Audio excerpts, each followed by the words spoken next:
Greetings and salutations, everybody. Welcome to Open Mic here on my YouTube channel. I'm, of course, your host, John Campea. It's an honor and a privilege to have you guys here. Now, of course, every morning on the John Campea Show, which is our main movie news show, we save a little bit of time to take some live questions, but here on Open Mic, that's all we do, is take live, open questions. So, we're going to go for about 45 minutes today. Without any further ado, let's dive right into it. And the first question today comes to us from OMG Ruler, writes, some people won't see a DC film till the rights are sold, which is preposterous.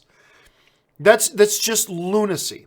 Now, it's one thing to say that about a Fox movie when Fox has the rights to X-Men, because really the X-Men are a Marvel property, right? You want DC to sell the rights? There are people out there who want DC to sell the rights to the DC movies. That makes no sense, and it's never going to happen. DC is never going to sell the rights to the DC movies. They saw what happened with Marvel years and years and years ago when they had to sell off their characters, and they've been in a fight and a struggle ever since to get their characters back. DC is never going to sell their characters.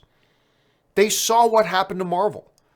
They saw the agony and the pain and the struggle Marvel has had to go through for years just trying to get Spider-Man back, and now trying to pay like $58 billion to get X-Men back, although they want a lot more than just X-Men and that kind of stuff. They're going after television properties, yes, but seeing all the hoops they got to jump through and all the hurdles they got to go over to try to just get their characters back, DC is never going to sell off their characters. Now, maybe they will for some minor characters that they'd never ever use.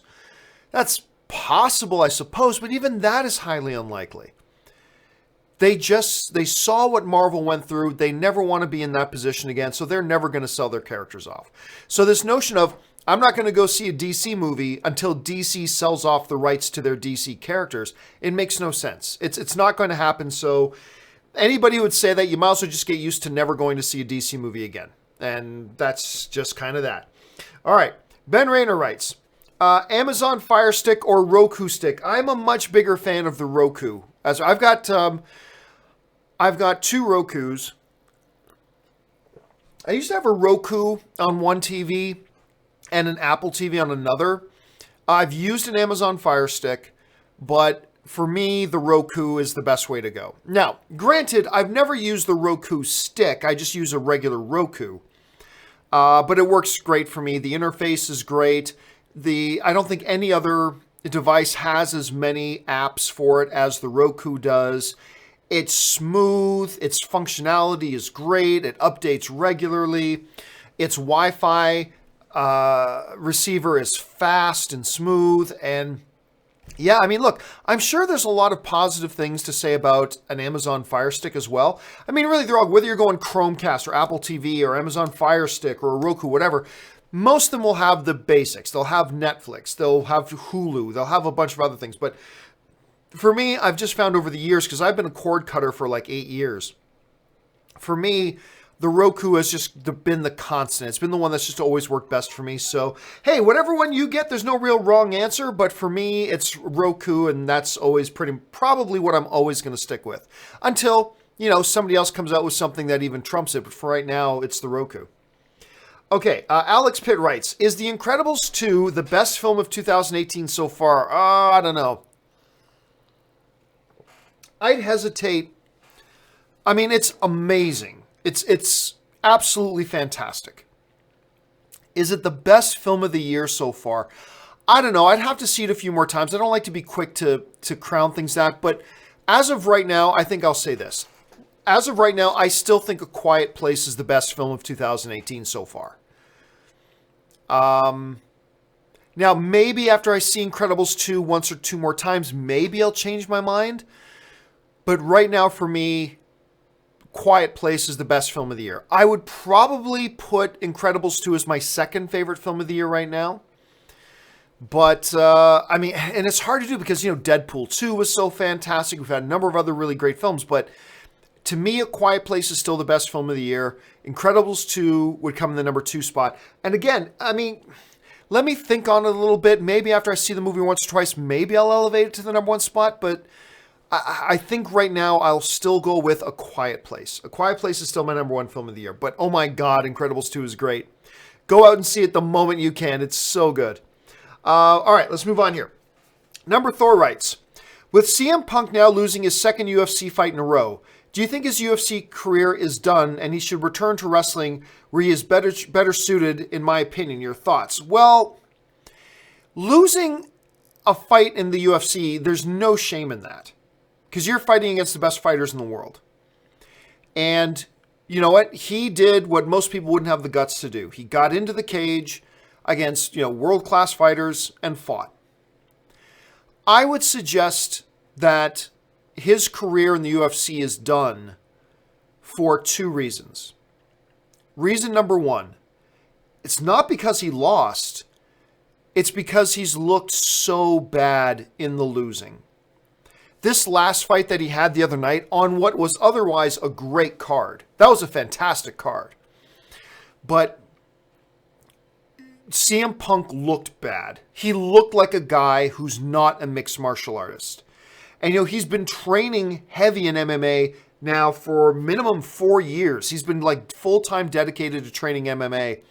And he just didn't look like a professional UFC fighter in that fight. His kicks looked wobbly and awkward. His technique looks bad. He looked like he was completely gassed after one round. He just did not look good. And so forget that he lost. He just didn't look good at all. The second thing kind of goes along with that is that he's about 40 years old. That's not the time to really get your UFC career started. Is that 40? 40 is not the age to get your UFC career started. You know what I mean? So I don't think he should or would go back to the WWE. He's got enough money, he says, that he can live comfortably the rest of his life. He's very good. Apparently, he's been very good with his money. He doesn't need the money. He's got a lot of philosophical problems with the WWE, so I don't think you'll ever see him go back to that. But I do think his UFC career is done. Again, if he looked impressive and lost, hey, whatever. He put on a good show, and they would bring him back to fight again. But he did not look good. It looked embarrassing. Now, he looked better than you and I would have looked in the cage for sure. But in there against world-class UFC talent, CM Punk it looked embarrassing. He shouldn't have been in there. And hey, he gave it a shot. Tip of the hat to him for giving that a shot. But I think he's got to call the experiment over now. I think he should be done.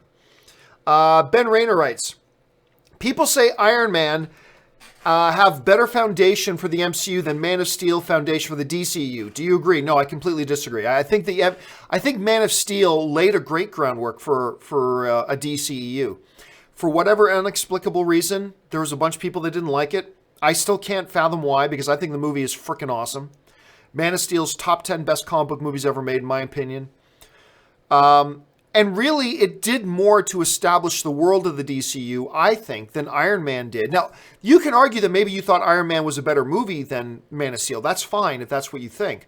But I think it's hard to argue that Iron Man laid a foundation for an MCU. I don't really feel that. See, I felt like in Man of Steel, it was laying the groundwork for a cinematic universe. It really felt like Iron Man was just a standalone movie. Nothing wrong with that either, but I never felt like at all, other than a post-credit scene with Nick Fury, I never felt anything in that movie that laid the groundwork for an MCU. They turned it into the first part of their MCU, sure, but I never felt like it laid the groundwork for anything, which is fine. But if you're asking me specifically which of the two films did a better job laying the foundation for their respective cinematic universes, I think Man of Steel did the better job laying a foundation. That's just me. Now, what went on to execute better? Well, clearly the MCU has executed better. That's obvious. But I think Man of Steel did lay the foundation and laid it specifically, whereas Iron Man was just a really good standalone movie that just so happened they made the first of their series. But I never felt watching that movie that it was laying groundwork for a cinematic universe. That's just my opinion. I could be wrong about that. That's how I see it. Maybe you see it differently, which is totally fine. Okay, let's move on here. Luna Comics writes, John, have you tried Whataburger? I'll be honest with you, Luna, I have never even heard of Whataburger, so I have no idea. Alatius Crumb writes, ha ha ha, translation, I'm the puppet master behind Saga. Oh, for Alatius Crumb, I get it. Murray Reich writes, What if Back to the Future 4 movie is truly real and it's a hidden title to Avengers 4 because it may involve all time? Oh, come on, Murray. That's just ridiculous. Let's not even go there. It's absolutely preposterous. The Number Thor writes, do you think we will ever get a Buck Rogers movie? Yeah, I think we will, because you're using the word, whenever you use the word ever, right? Whenever somebody starts a conversation and they use the word ever, that makes it impossible to effectively say no. Like, ever? Will we ever get a Buck Rogers movie? Well, it's impossible to just flat out say no to that. The odds are that, yeah, probably eventually at some point we're going to get a Buck Rogers movie. It's an IP. It's a celebrated thing. There's some recognizability to the IP even as it gets older. Sure, at some point somebody's going to take a shot at a Buck Rogers movie. That will probably happen. Is it going to happen this year? No. Is it going to happen in the next 5 years? Probably not. In the next 10 years? Well, maybe. But ever? Yeah, at some point. At some point, somebody's going to roll the dice on a Buck Rogers movie. In the constant hunt for new, fresh IP that you might be able to build a franchise around, Buck Rogers is something they may get around to at some point. It's just inevitable. They will at some point. Will it be in the next couple of years? Probably not. But when you're going to use that word ever, it's hard to say no. All right, Murray Reich writes, if a movie was called 10 out of 10, then you have to give it a 10 out of 10. Just kidding. Well, you'd at least have to say that's the name of it, but you wouldn't have to give it that score. Cobra writes, sorry to hear about your dog, John. I lost one back in January this year. They are part of the family and leave a big hole when people are gone. Yeah, so back at the Campea Ranch, we have these two family dogs, Tiki and Daisy. They're big, goofball, lovable, ferociously protective dogs. And if you've seen any pictures I've put up of Anne with Tiki, you've seen how big that dog, that's a big dog. Found out this morning, my mom, who's in the hospital, reached out to Anne because Anne had a real connection with Tiki. Tiki loved Anne and just let us know that Tiki passed away, my dog Tiki.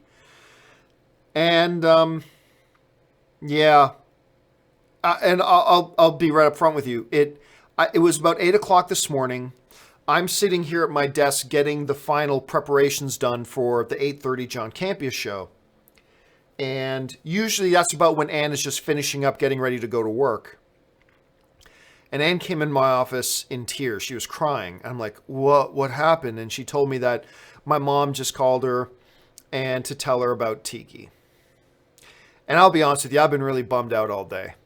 I've been really bummed out all day. And you know what's the funny thing is? I've been especially bummed out for my other dog, Daisy. Because Tiki and Daisy have been together basically their whole lives. And I feel really bad for Daisy. Because, first of all, my mom is in the hospital, so my mom's not home. Daisy's used to having my mom around. My dad is spending all of his time at the hospital with my mom while she's recovering. So, alone. And now Tiki's gone. So I'm getting emotional. My poor dog is now dealing with all that, and I just feel horrible. And it's been a real bummer on my day. But thank you for that. I really appreciate you mentioning that. So thank you so much. Okay, let's move on here. Raymond Verada writes, does Ocean's 8 give the go-ahead for more female ensemble movies after the Ghostbusters debacle? Will it make Paul Feig insistent upon a Ghostbusters 2? Well, the difference is, people, first of all, Ocean's 8 is financially successful. Ghostbusters was not. Now, I still contend that the main reason that Ghostbusters did badly, the second Ghostbusters, is because that first trailer.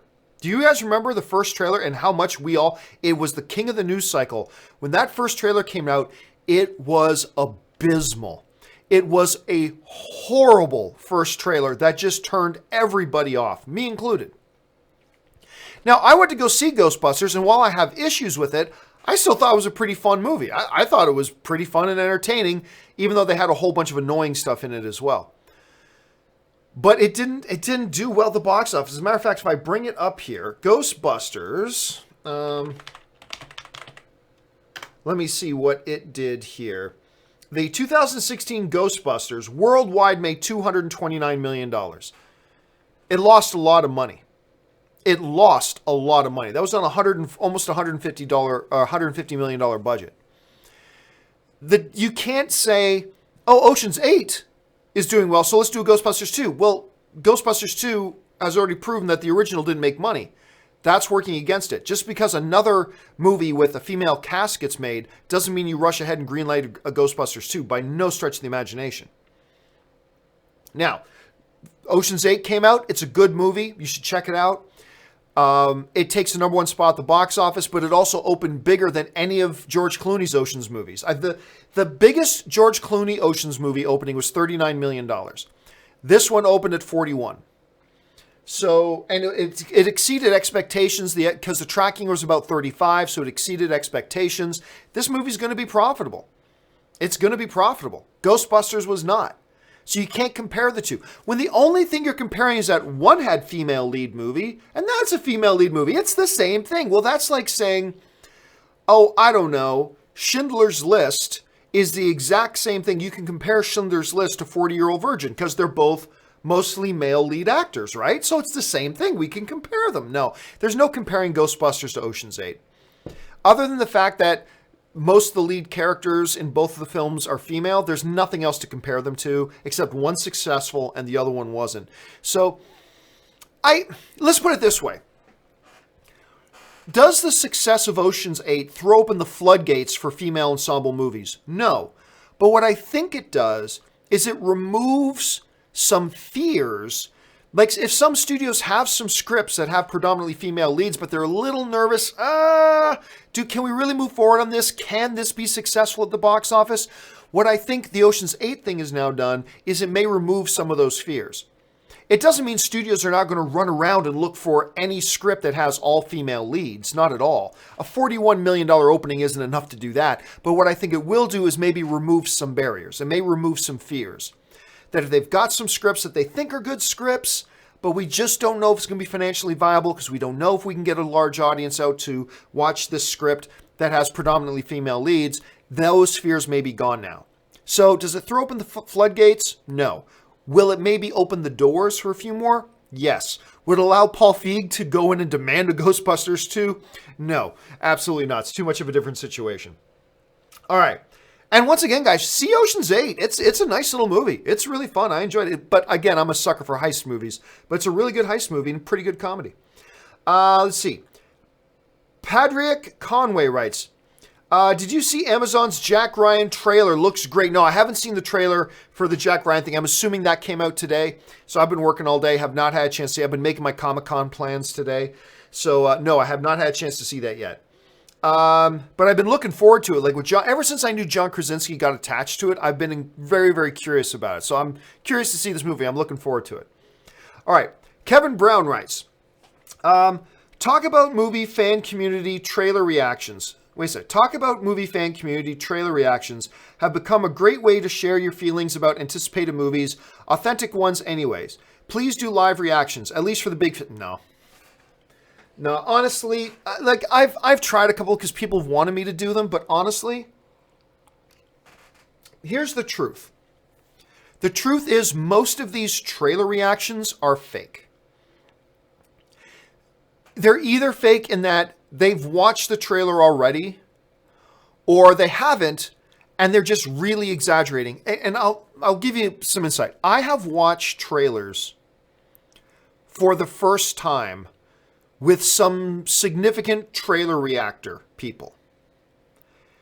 And when I watch trailers with those people, and there were no cameras on them, they watch it like you and I watch trailer. Oh, yeah. Yeah, even to great trailers. That's how we, like, if a camera was on you when you're watching a trailer, for the most part, at least 99% of us, it's not like as soon as something remotely exciting happens in a trailer, whoa, what? Ah! Like it's so overreacted and it's acted. It's all performance. The vast majority of them are. Again, I'm not saying that the line, if they don't like, I'm saying if they like a trailer, they probably do like the trailer. But whereas when the camera's not on them and they're watching a trailer, maybe they go, huh. But when the camera's on them and they're doing an official reaction. What was this? Turns into this. Wah! I mean, it's just so not authentic. Now, I'm sure there are a couple who are quite authentic, and I'll be honest with you. There's a couple of reactors out there that I truly believe are scripted and fake and all that kind of stuff, but I love them because they're so funny. Like, they're so well done. And I've tried to do a couple of them, but I found that, I just reacting like people want me to do more. And it's like, but that's not how I react when I'm watching a trailer. I can totally love a trailer and this will be my face. And really, what's the point of watching me watch a trailer just doing this? See, I'm much happier doing trailer breakdowns. I'm much happier taking a trailer that just came out, watch it a few times, and then do a breakdown where I go through it shot by shot and scene by scene and talk about what I think about each individual shot. I'm much more comfortable doing that. There are some people who can do trailer reactions and do them great, and that's awesome.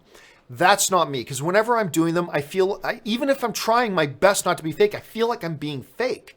It's like, Now I know, and it's hard because I know trailer reactions get a lot of views. They get a lot of clicks and a lot of views. So believe me, I would love to do trailer reactions. But the fact of the matter is, I just feel like it's not authentic. And I feel like when I'm doing it, I feel like I'm performing or something like that.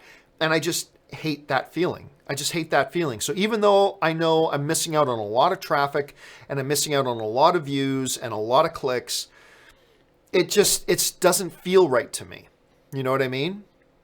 So yeah, that's not me poo-pooing on anybody else who does trailer reactions. That's great. And they get a lot of views for them. That's wonderful. But it just has never felt right to me. Even when I've tried to force myself to do them.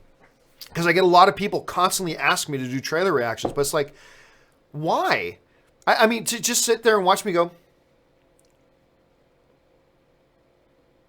Like, I just don't know. So unless I fake it and go, whoa, whoa.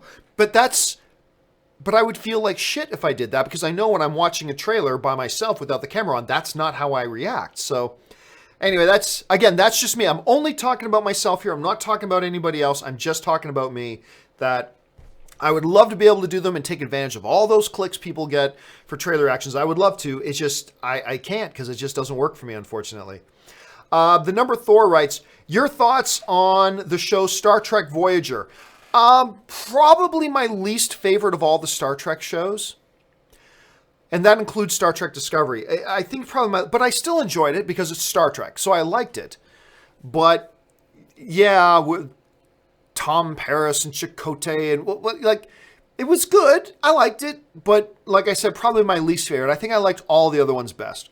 I think in order, my all-time favorite Star Trek show was Next Generation, followed by the original Star Trek, followed by Discovery. I think Discovery is my third favorite, followed by Deep Space Nine, followed by Enterprise, followed by Voyager. So that's probably how I would rank them. None of them that I dislike, but just some I like more than others. Let's see. Darth Impact writes, there should be no debate who the greatest director of all time should be. Steven Spielberg. Drama, action, adventure, fantasy, sci-fi. Greatest of all time, period. Well, I mean, it is subjective. I mean, I say it all the time. I do believe Steven Spielberg is the greatest filmmaker of all time. Like, so I'm completely with you on that. 100% I'm on board. However, there should be debate. You're saying there should be no debate. No, there should be debate. Different people may feel like other directors are better, and that's fine. It's open for discussion. I personally do believe Steven Spielberg is the greatest of all time, specifically because of everything you're mentioning. He has done every kind of movie and has crushed it with every single kind of movie. You want to do sci-fi? E.T., Close Encounters of the Third Kind. Are you kidding me? You want to do something kind of horror-ish, like a Jaws or something like that? You want to do period pieces? Lost count how many period pieces you want. You want to do this type of movie, that type of movie, the other type of movie, blah, blah, blah. He has done it all. He's done it all. Now, a lot of the great directors, too, when you go through their list of their greatest films, they're very similar types of films. And that's nothing wrong with that. But they're similar as in it's heavy, it's this, it's that. Steven Spielberg has made like every type of movie imaginable almost. And he has crushed it in every genre. Like, it's nuts. It's absolutely nuts what he is able to do as a filmmaker. So that's why I'm completely on board, but I would not say that there's no discussion, no debate. Of course there's discussion, debate. Other people will feel differently, and that's fine. But I am on your side in the sense that I do believe Spielberg is the greatest filmmaker of all time. All right. Timothy Plott writes, sorry for all the hockey questions, but no one else I know is into it like I am. Anyways, is George McPhee the best GM in the modern era of the NHL? No. Look, he had one lucky year. Yes, he put together a really good team with, and no doubt he should win Executive of the Year, but for sure. He put together an expansion team that went to the Stanley Cup final. Of course. But is he the best GM in the modern era? No. No, he does not have the resume to justify that. Yeah, it was what he did once is great. Let's see what he does over the next 5, 6, 7 years as an executive. But as much as a huge admirer as I am of what he did this year, let's not go rushing to put a crown on his head for something that for 1 year. And that's essentially, look, it's not like he's new to the game or anything like that, but essentially that's what all the hoopla is about the 1 year. I wouldn't be quick to run and put a crown on his head for 1 year. I don't think you should do that with anybody. Let's see. Matthew Leech writes, thoughts on the Jeff Johns news? I'm not surprised. For those you did not hear, Jeff Johns is no longer with DC. He was the chief creative officer at DC. He's no longer there. He's now opened up a new production house, a new shingle, they call it. That's going to be working with Warner Brothers and producing some movies and things like that. So he's going to be focusing more on being a writer and a producer. He's no longer an executive at the company. Not surprising, to be honest with you. I've said for a long time with Hamada coming in that I believe we are going to see significant changes happen, but it's going to take a while. I'm not surprised by this. I never thought Johns should have been the big executive guy and having a lot of authority over the movies when he had very, very limited movie experience in the first place. So, number one, I'm not surprised. Number two, I think this is going to be very good for Jeff Johns just to focus on the creative aspect, like being a writer and being a producer. I think he's going to excel at that. I think he's going to be able to focus his creative energies more finely. I think this is going to be good for him. I think it's going to be good for DC. But again, I think we are just seeing the tip of the iceberg right now for the long-term plan of whatever Hamada has in mind for the DCEU. So we're going to have to see that. But yeah, I did hear about the news, and I'm not terribly surprised about it. Joshua Howard writes, not saying they will, but what would be your thoughts if Warner Brothers and Matt Reeves decided to make his Batman trilogy an R-rated trilogy in the same universe? It's not necessary. Like, I'm sorry, like if Christopher Nolan's Batman films that were pretty dark, if those films weren't rated R, why does a movie need to be rated R?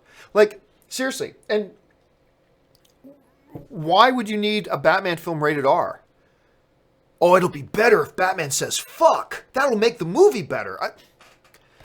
I mean, it's not like Batman is Deadpool who's going around, that stacks up a 700 body count and is like pulling people's intestines out and slicing their heads off their shoulders. Like, that's not Batman. I mean, I think you'd be hard pressed to come up with an excuse or reason why Batman needs to be rated R. Look, if you've got a character like Deadpool that, hey, Deadpool just works better rated R, then you have a basis for going, we should really push the envelope and go rated R. Because that's more in line with the character. And I think Deadpool would have been okay too, even if it wasn't rated R. But I think we all agreed what was best for Deadpool to be rated R. R is more in tune with the character. R is not more in tune with the Batman character.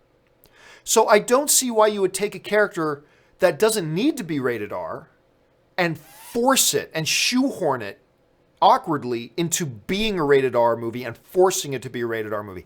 I don't think that's good for the character. So I really don't see any need for that. So I would think if they were doing that, it would be a mistake. I think it would be a mistake because it's Batman. You can be dark and do everything you want to do with Batman and not have it be rated R. You can get away with a lot of shit with PG-13. You can get away with a lot in PG-13. I just don't see anything in a Batman universe that necessitates an R rating, like, say, a Deadpool would. I just don't see that with Batman. Timothy Plot writes, more surprising champions, Eagles or Capitals? Well, the Eagles weren't surprising at all. I told people the whole time, watch out for the Eagles. And when Wentz went down and Nick Foles came up and everybody's going, oh, well, there goes the Eagles. Look back. I was saying, are you kidding me? Nick Foles, this guy who threw for 6 or 7 touchdowns in this game, this guy who was a multiple-time Pro Bowler, you think the Eagles are done now because Nick Foles is their quarterback? You are underestimating Nick Foles. Nick Foles is for real. And I even said going into the Super Bowl, I called it. I said Eagles are going to win. I mean, I was cheering my guts out for the Patriots, but I said the Eagles are going to win the Super Bowl. They were the better team. It was no surprise at all. No surprise at all to me that the Eagles won. The Capitals, they just always choke. So they were a good enough team. They've been a good enough team to get to the finals for a number of years. They just constantly choked, right? And quite usually against the Penguins. The Penguins usually walk all over them. So I will say that the Capitals were clearly the bigger surprise. I think there were a lot of people that no matter how good of a regular season they had, not a lot of people were giving them the time of day. Because they just have a history of choking in the playoffs and not being able to get by the Pittsburgh Penguins.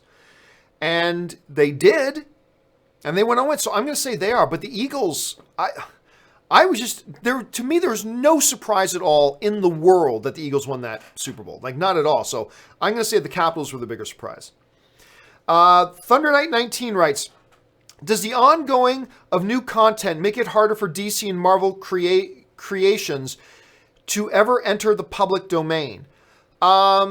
Yes. And there's a constant evolution of public domain law. And it's too big of a topic to get into here right now. But yeah, I don't think you're ever going to see Superman in the public domain. I don't think you're ever going to see Spider-Man in the public domain.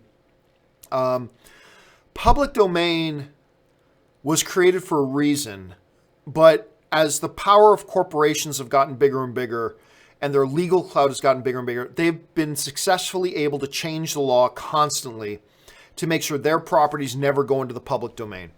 Public domain is healthy and good for society and for creative process, but it's being changed forever. So yes, the ongoing new content, all this kind of stuff, you're never going to see their stuff go public domain. It's never going to happen. They'll find ways to get the laws changed constantly, and we're never going to see those things in the public domain. Number Thor writes, I love the Mass Effect games so much. Amazing gameplay and an in-depth story, and I'd love to see Mass Effect movie trilogy like the games. It would be awesome. Your thoughts? No, not necessarily. Again, look, all a game can do is offer a premise. I think we've seen it happen enough times that just because a game is good does not mean it'll automatically translate into a good movie. We've seen that happen over and over and over and over and over again. Is the potential there? Yes, the potential is there. There's good potential for a Mass Effect movies, just like there's good potential for a Last of Us movie, and there's good potential for a Gears of War movie, and all that kind of crap. But there was great potential there for Assassin's Creed. There was great, unlimited potential there for Warcraft. Game after game after game, film after film after film, we've had great potential, but that potential is completely irrelevant. It's irrelevant. It's all about whether a studio comes in and makes a great movie or not. There is no game that automatically makes a good movie. Does not exist. Does not exist. And we've seen that repeated over 1,000 times. Is the potential there for a good movie? Absolutely there is. But again, that's not saying much because we go back to the Lego movie. If you can take plastic building blocks and make a movie franchise out of that, then you can make something great out of anything. But if you can ruin a Assassin's Creed movie, or if you can underuse a Warcraft movie, or if you can do badly on this or that and the other thing, then yeah, Mass Effect does not automatically make a great movie. Because the game's a game, a movie's a movie. They're two completely different things. Is the potential there for something good? Yes, but it's by no means any kind of if you make these movies, they'll be good. No, that's just not true. We've seen it 1,000 times repeat itself. It's just not true. Could be good, but that's as far as it goes. It could be. And if they announce it, then we just have to sit and wait to see if they were able to execute something really good. Let's see. Where do we go here? Okay, here we go. John K. writes, you hear of the Jeff Johns news a week after Diane Nelson. Yes. Now, here's the funny thing. DC, Walter Hamada, Kevin Tsujihara, he insisted that it was Diane's decision to leave. And I had no reason, I don't think anybody had any reason to doubt that. But with the Jeff Johns news, and by the way, Diane Nelson was the person that Jeff Johns reported to. He reported to her. Now with the departure of Jeff Johns, I'm not saying anything is true or false. I'm just saying I'm wondering. I am left to wonder if Diane Nelson leaving wasn't part of a larger shift going on. I'm not saying it is, because I have no proof to say it is one way or the other. I'm just speculating, okay? That's it. I can't help but wonder if Diane Nelson leaving and now Jeff Johns leaving, if this is really all a part of a larger overall shift happening with DC. And happening with how Warner Brothers is approaching DC. Again, it may be years until we know for sure. But again, yeah, I didn't think it was all that surprising. Let's see. Clock Penalty writes, if a high-quality movie has an immoral or negative message, is it okay to praise its quality? I feel the MCU may make more since it's proven profitable. I don't know. What do you... Okay, well, first of all, Clock Penalty, your question insinuates that the MCU has been making immoral movies, which I don't think is the case. That's not true. Is it okay to praise? Well, let's put it this way. A movie just tells a story, right? Let's say a movie tells a really good moral and has a great message in it and all that kind of stuff. If the movie's bad, we still say it's a shit movie. It doesn't matter if it has a good message or not. You didn't make a good movie. That's the only thing that's important. I think, like, for instance, a good movie I like to use as an example is Clint Eastwood's $1 Million Baby. Which, if you haven't seen it, I'm about to give away a spoiler, okay? So if you haven't seen $1 Million Baby, you might want to mute your computer here for a minute. Or if you're watching this later, fast forward a few minutes. Anyway, the end of $1 Million Baby has Hilary Swank, I believe it's Hilary Swank, is kind of his fighting protege. She suffers an injury and is now paralyzed from the neck down. She tells him she just would rather die. She would rather die than live as a quadriplegic. So Clint Eastwood character faces a moral dilemma. Does he believe in the sanctity of life? Or does he believe in honoring her wishes? And the character decides at the end of the movie to help her take her own life and to help her die. That decision in the movie, remember, that isn't Clint Eastwood was not saying, people were paralyzed, might as well kill themselves. No, it was just the movie was about a story about one particular character who found himself in a situation, and that particular character made a decision. Clint Eastwood, just because that happened in the movie, that doesn't mean Clint Eastwood was saying, anybody who's paraplegic or quadriplegic should die. That's not what he was saying. It's a movie about a guy and the decision that guy made. That's all it is. And it happened to be put together in a fantastic movie that drew you in and made you feel pain and feel the conflict and just it felt the victory, the highs and the lows. It was $1 Million Baby is an amazing movie.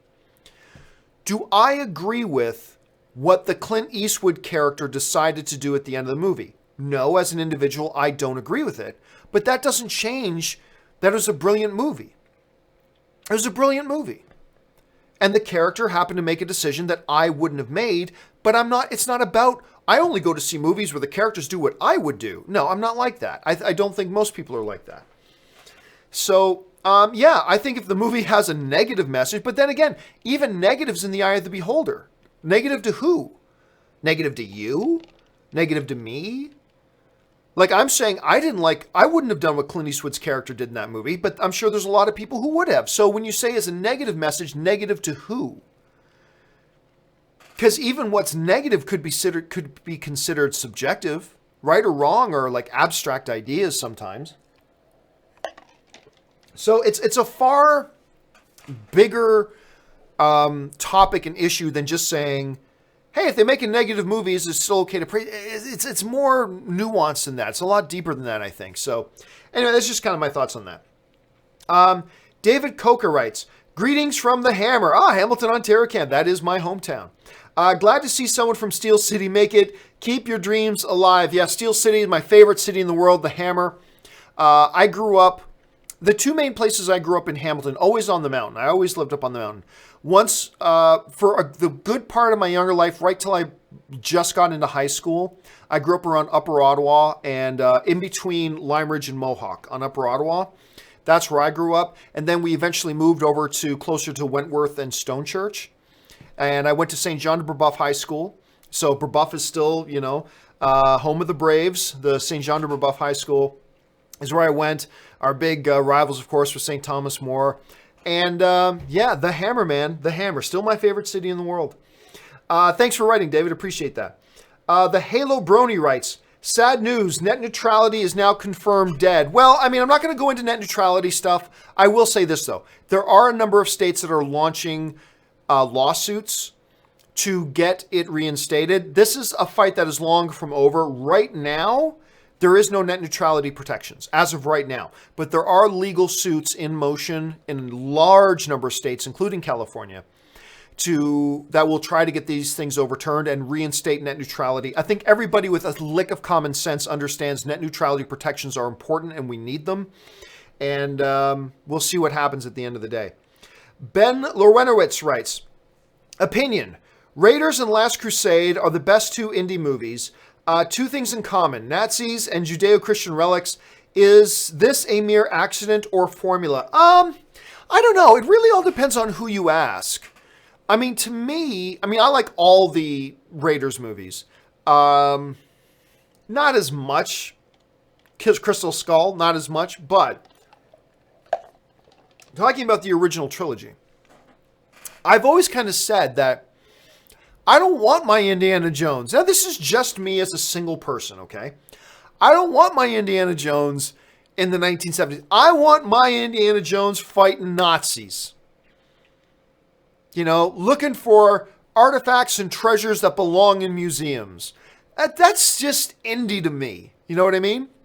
That doesn't mean they should be limited to that by any stretch of the imagination. Doesn't mean they should be limited to that. I'm just saying me as one isolated fan. Just me. I'm not speaking for anybody else. That's just how I like my indie. Fighting against the Nazis or some of them in the pursuit of either religious relics or historical significant relics or whatever, things that belong in a museum. Like that's what I'm looking for. And so I don't know if it's a mere accident. I don't know if it's formula. I got a feeling there's a little bit of formula to it. There's a little bit of formula to it, which would be irrelevant if they weren't also some of the greatest movies ever made. It's great execution that makes them. But I'm sure formula is probably at least a little bit of a part of that. I think you'd have to at least acknowledge that a little bit. Murray Reich writes, I agree with you that 3D is garbage. I just figured you would know the difference between the two types. Found out real 3D is basically same, but they give fancier 3D glasses. Again, since I care so little about 3D, and I've been to all the different types. I've done all different. I've used the active and passive glasses. I've had the ones that are very simple, little plastic things. I've had the bigger, more intense ones. But it's like me and beer, right? Beer is beer. I don't care if you give me a German lager. I don't care if you give me a Molson Canadian. They'll both taste the same to me. Beer is beer because I don't like beer. And 3D is 3D to me. It's all still 3D. It's all the same to me. So I don't care enough. And I'm sure you can relate with this, Murray. I just don't care enough about it to learn more about it because I think it's all just a schlocky gimmick. And personally, I can't wait for it to go away. That's just my opinion on that, though. I'm not trying to push that out view on anybody else. That's just my view of 3D and how much I dislike it, and why I don't know anything about the differences between the different brands. Let's see. Joshua Toussaint writes, "Love what you do. Thank you so much. I recommend Train to Busan on Netflix. Seen it. Emotional dad-daughter drama in zombie apocalypse. Genius, fresh take on the genre, and exciting. It's an exciting film." That's the thing that I wasn't prepared for, because I heard a lot of people talking about there's some emotionality to it, some really good scares, blah, blah, blah. I found that movie has some true excitement to it. And that's the part that caught me off guard, was truly how exciting the film is. So I completely endorse what Joshua is saying here. If you haven't had a chance to watch Train to Busan yet, make sure you watch it. Check it out. I didn't even know it was on Netflix. I think I might have actually paid for it. On a different service. But yes, make sure you check it out. Totally worth it. Check out Train to Busan. All right. Next one comes to us from the Mad Titan, who writes, "In the world of video games, Elder Scrolls 6, the sequel to Skyrim, was announced last night. Are you excited?" Well, yes, I am. Because I liked Skyrim, but more so, one of the games... There's not a lot of video games, but there are a number of video games that I spent months playing, and playing incessantly. One of those games was Daggerfall. Elder Scrolls Daggerfall. I remember that was the first really huge, expansive world video game I remember playing. It was just so crazy good and huge. Like, I just couldn't believe how big the world was in that game. And I loved it. I loved it so much. And I enjoyed Skyrim and all that kind of stuff. So, yes. I think... I'm probably a little bit more excited about Jedi Fallen Order because it's a Star Wars thing.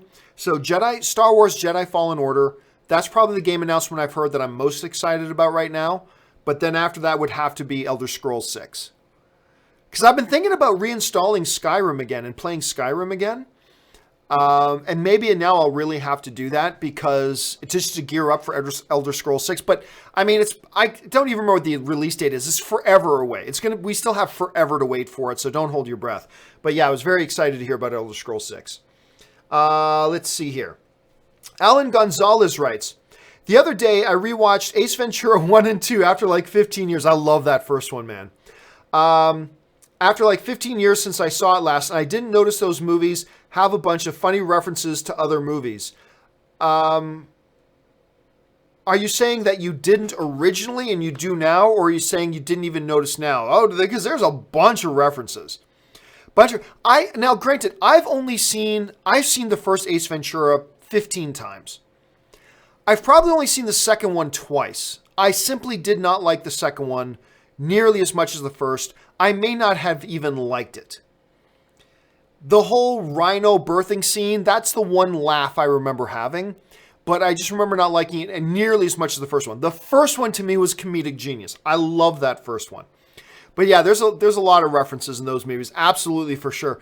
But, now that you mention it, it's probably been a good 6 or 7 years since I've watched Ace Ventura: Pet Detective. Now that you mention, I hadn't even thought about it, but now that you've mentioned, it's probably been a good 6, 7, 8, 9 years. Maybe even 10 years since I've seen Ace Ventura. Now you got me wanting to watch it again. Now I got to sit down and watch Ace Ventura: Pet Detective again. Thank you so much for that, Alan. Let's see. Taki75 writes, "Red Marvel wanted Will Smith as Cap. Seriously?" Look, here's the thing with those stories. Let me just pull this up for a second. Well,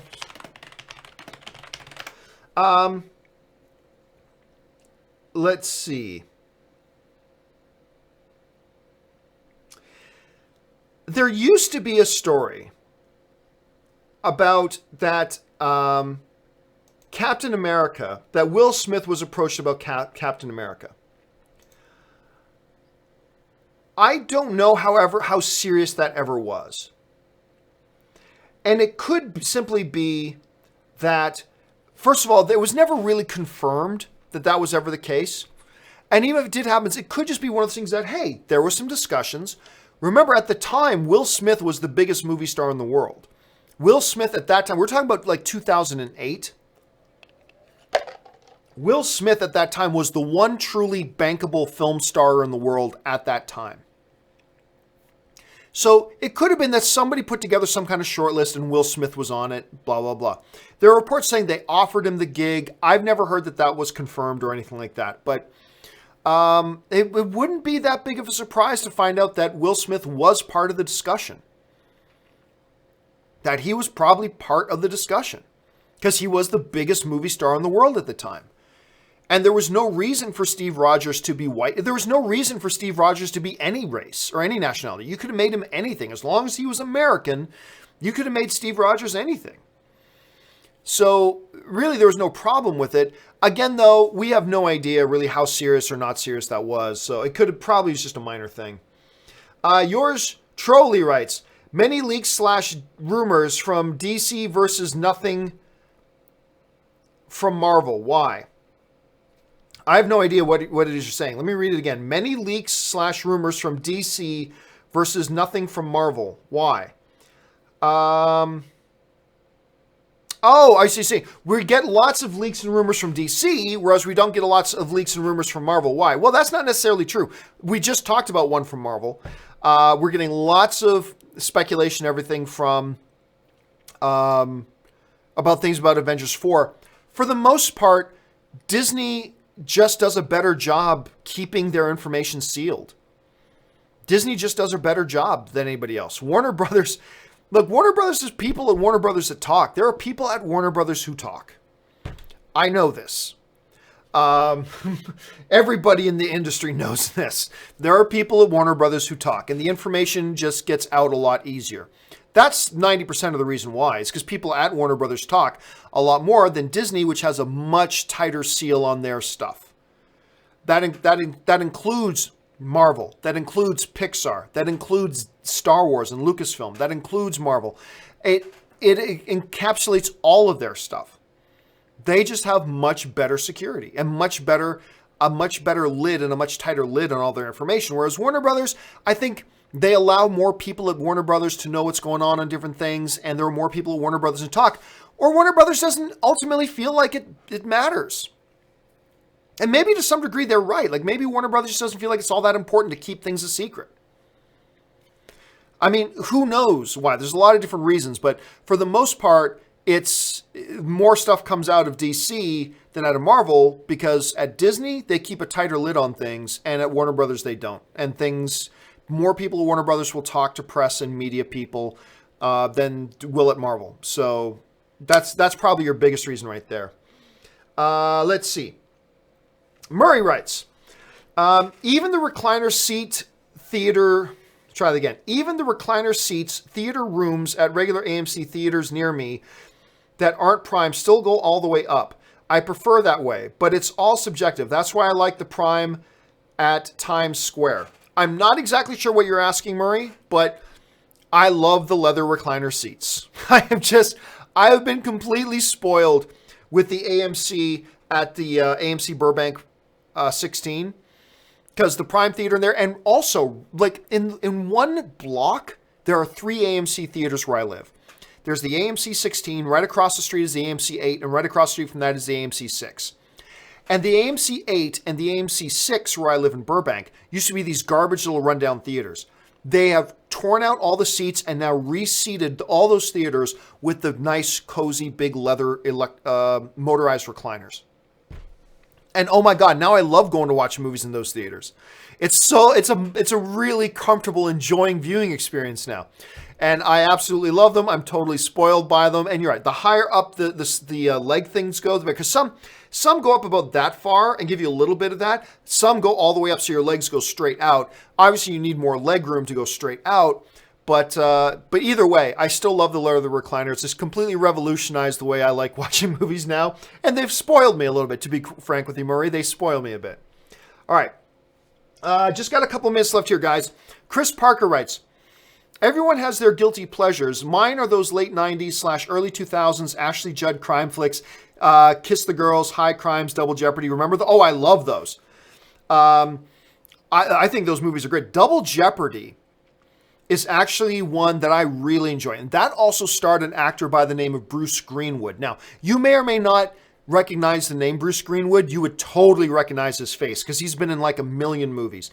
And he played Captain and Admiral Pike in the J.J. Abrams Star Trek. Remember, he's the one who goes and recruits James T. Kirk in the first place.